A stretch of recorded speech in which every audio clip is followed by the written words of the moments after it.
Oh, the weather outside is frightful, but the Netflix fire's delightful. As long as you love me so, let it snow, let it snow, let it snow. Hello again, ladies and gentlemen. It is Tuesday, December 23rd, 2014. Welcome to another episode of Cardoodle. Thanks for watching. My name is Jim. It has been a crazy week all around, not just for me, but I think for everybody. I mean, first you got the hacking attack on Sony Pictures by the North Koreans, and then Sony going and pulling the interview out of theaters and then putting it back in. And I guess you could say we all got a wonderful Christmas gift this year.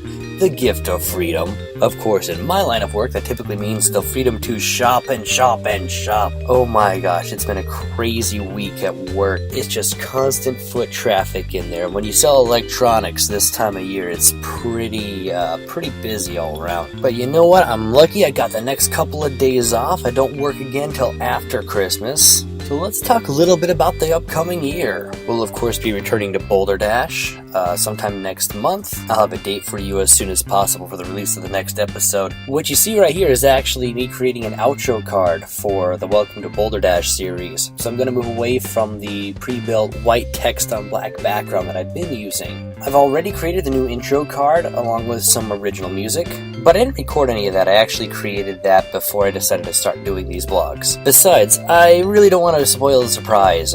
Boulder Dash has a new design. The architecture of the city is actually going to be based on various places I've lived throughout my life. I've actually lived in a few states, and in fact the mountains in the backdrop of the outro card are actually based very loosely on Mount Diablo, which is a place I used to visit when I lived in San Francisco. So this past year has taught me a lot of lessons about how I work and how I need to alter my workflow. One of the things I've learned is always make multiple backups of your files. One of the initial ideas I had with the Welcome to Boulder Dash intro was that I'd be able to alter it depending on the season or the type of episode I was airing. But I lost the file that I used to create it, so I couldn't do that. So that's what I'm really trying to incorporate in this new one. You know, I just had to learn to see that as an opportunity to improve here. So rather than just drawing green mountains in the background, I'm actually putting a mask on those mountains, so I can insert another image if I want. If I want kind of a swatch of different fall colors for, say, a Halloween episode or something like that, I can adjust that.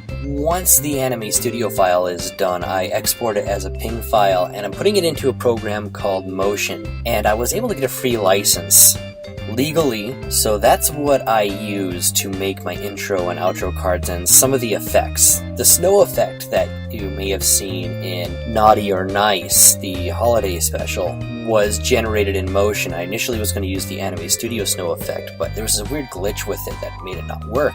And in my opinion, I feel like Motion is a program that's highly underrated and not used nearly widely enough. Definitely not as robust as something like After Effects, so I wouldn't really use it for any really complicated effect shots, but I really like its ability to easily export in Final Cut Pro formats. It's kind of a quick and dirty way to make good intros, outros, and transitions, or chyrons. What I'm doing right here is exporting certain parameters of this project. What that essentially means is, while I'm creating this as a Final Cut Pro title card, whatever I publish here can be altered with subsequent new projects. So I'll publish stuff like the font, like the color. I'll be converting the background image into something called a drop zone, which will allow me to replace the picture anytime I want. I may add some animation to this. I may just make it the straight cut, like you'll see at the end here. I wasn't really able to find any pre-built-in behaviors that I liked, so I may customize one if I find something that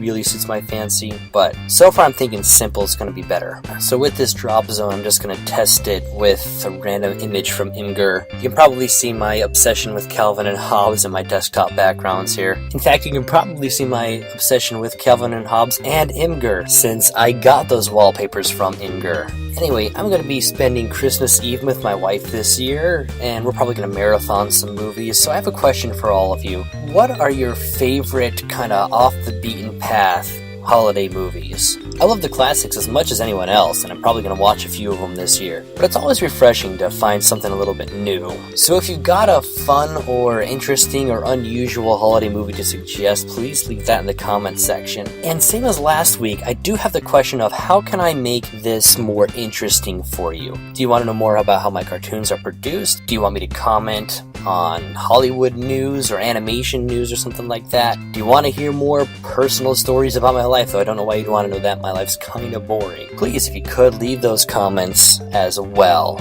Once again, I want to say thanks for tuning in. Have a very, very Merry Christmas if you celebrate. If you don't celebrate, just enjoy your December 25th, and I hope you have a fantastic day. I'll see you all next week for the final video of the year.